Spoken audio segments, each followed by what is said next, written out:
Hello बच्चों, let's read this question. The question says read the given events occurring in a cell cycle and answer the questions following them. हमें basically यहाँ पे 5 events they रखे A, B, C, D and E. हमें बताना है इन ये जो events है इनका करेक्ट सीक्वेंस क्या होगा। इस क्वेश्चन को करने के लिए हमें एक की कॉन्सेप्ट के बारे में पता होना चाहिए एंड दैट की कॉन्सेप्ट इज माइटोसिस। क्या है वो की concept? Mitosis. Mitosis is basically a type of cell division जिसे हम इक्वेशनल सेल डिवीजन भी कहते हैं। क्यों हम माइटोसिस को इक्वेशनल सेल डिवीजन कहते हैं और माइटोसिस में क्या होता है, आइए हम इसको देखते हैं। सी इक्वेशनल सेल डिवीजन। मान लीजिए एक हमारे पास एक पेरेंट सेल और वो जो पेरेंट सेल है वो डिप्लॉइड थी, यानी कि उसके पास 2 सेट्स ऑफ क्रोमोसोम थे। पीसी किसको डिनोट कर रहा है? पेरेंट सेल को डिनोट कर रहा है। अगर ये सेल अंडरगो करेगी माइटोसिस, यानी कि जब ये सेल माइटोटिकली डिवाइड करेगी तो उससे क्या होता है, बेसिकली 2 डॉटर सेल्स बनती है। कितनी डॉटर सेल्स बनती हैं? 2। डीसी रिप्रेजेंट करा है मेरी डॉटर सेल्स को। यहाँ पर जो डॉटर सेल्स बनेगी उनकी प्लॉइडी भी 2n यानी कि डिप्लॉइड ही रहेगी। हम माइटोसिस में क्या देखते हैं कि जो पेरेंट सेल की प्लॉइडी होती है वही क्या होती है, डॉटर सेल्स की भी प्लॉइडी होती है। That is why it is also known as equational cell division. पहली चीज। दूसरी चीज, आप अगर ध्यान से देखो तो आपको यहाँ दिख रहा होगा कि एक पेरेंट सेल से 2 डॉटर सेल्स का फॉर्मेशन होता है इन माइटोसिस। अब माइटोसिस एक बहुत लंबा प्रोसेस है, तो उसको बेसिकली हम 4 फेजेस में कह सकते हैं, 4 स्टेप्स में, 4 स्टेजेस में डिवाइड करते हैं और वो 4 स्टेजेस क्या है माइटोसिस के, उसको देखते हैं। ठीक है, देखो वन बाय वन हमें सबके बारे में डिस्कस करना होगा, तभी हम इस क्वेश्चन को अच्छे से कर पाएंगे। सबसे पहली फेज का नाम होता है prophase, then we have metaphase, then we have anaphase and lastly we have telophase. तो ये 4 तरह की फेज है हमारे पास, प्रोफेज, मेटाफेज, एनाफेज और टीलोफेज। क्लियर होगी? एक एक करके सबको डिस्कस करते हैं। चलिए जी, हम शुरुआत कर रहे हैं किससे? हम शुरुआत करेंगे प्रोफेज से। प्रोफेज मैंने बोला कि पहली स्टेज है, तो ऑब्वियस सी बात है पहला पॉइंट ये हो गया, it is the first stage of mitosis. अब देखो इसमें होता क्या है। सबसे पहले जो प्रोफेज है उसमें जो भी आपका क्रोमैटिन मटेरियल है उसका कंडेंसेशन होगा। ठीक है, कंडेंसेशन होगा किसका? क्रोमैटिन मटेरियल का। क्लियर? और वो क्रोमैटिन मटेरियल कॉम्पैक्ट हो के, कंडेंस हो के क्या बनाता है? माइटोटिक क्रोमोसोम बनाता है। और ये जो माइटोटिक क्रोमोसोम होते हैं ये कैसे होते हैं? बहुत ज्यादा कॉम्पैक्ट होते हैं, क्योंकि यहाँ पे कंडेंसेशन चल रहा होता है। अगर हम प्रोफेज के अंदर किसी भी क्रोमोसोम को ऑब्जर्व करें, ठीक है, प्रोफेज के अंदर अगर हम क्रोमोसोम्स को ऑब्जर्व करें तो वो क्रोमोसोम्स हमें कैसे दिखेंगे? वो क्रोमोसोम्स हमें डबल देखने को मिलेंगे। ठीक है, उनके पास 2 सिस्टर क्रोमैटिड्स होंगे। कितने सिस्टर क्रोमैटिड्स होंगी? 2 सिस्टर क्रोमैटिड्स होंगी जो कि एक सिंगल सेंट्रोमियर से ज्वाइंट होगी। क्लियर हो गई बात? इस दौरान जो सेंट्रियोल है, अगर हम किसी एनिमल सेल की बात करें ऑब्वियसली, क्योंकि एनिमल सेल में ही क्या होता है, सेंट्रियोल प्रेजेंट होता है।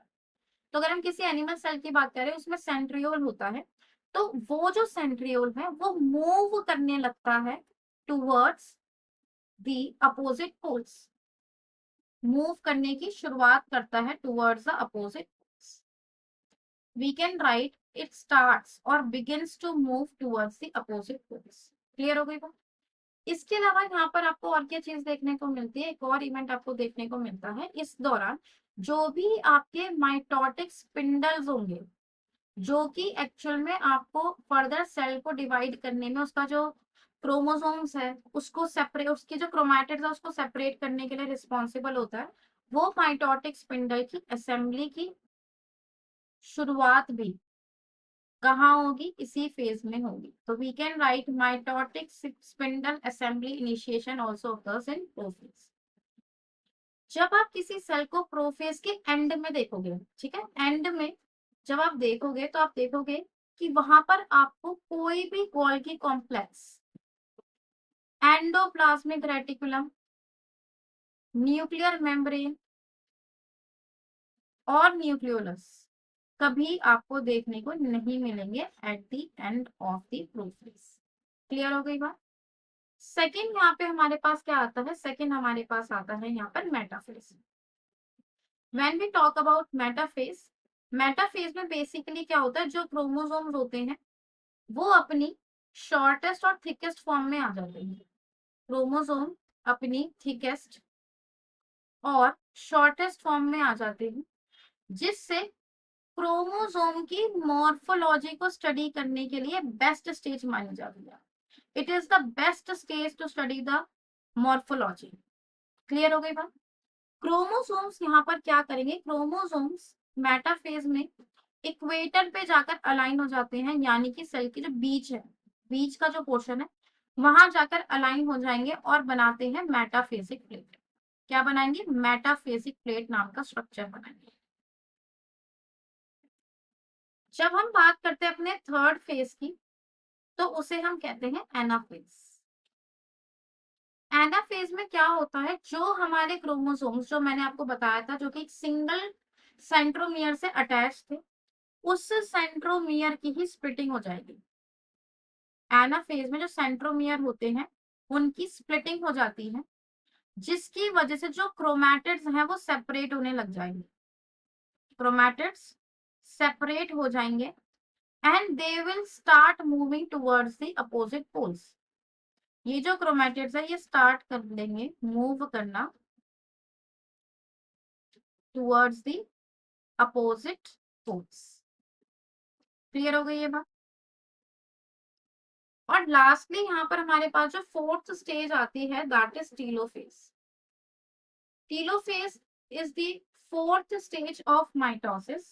इसमें बेसिकली क्या होता है, जो आपके क्रोमैटिड्स जो अपने पोल्स की तरफ मूव करना शुरू कर गए थे, अब वो जो आपके क्रोमैटिड्स हैं जो कि अब एज अ क्रोमोसोम एक्ट करेंगे, वो जो क्रोमोसोम है वो जो क्रोमैटिड है they reach their respective poles, यानी कि वो अब अपने जो रिस्पेक्टिव अपोजिट पोल्स है वहां तक पहुंच चुके होते हैं।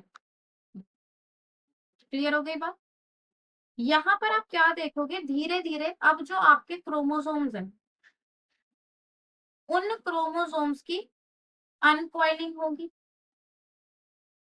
यहाँ हम कह सकते हैं उनका डीकंडेंसेशन होगा, डीकंडेंसेशन।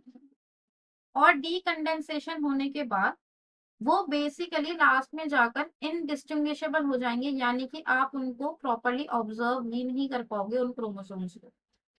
ठीक है, इनडिस्टिंग्विशेबल मास में वो कन्वर्ट हो जाएंगे। क्लियर हो गई बात। और अब अल्टीमेटली लास्ट में उनके अराउंड वापस से क्या होने लगेगा, जो न्यूक्लियर एनवेलप है वो असेंबल होने लगेगा।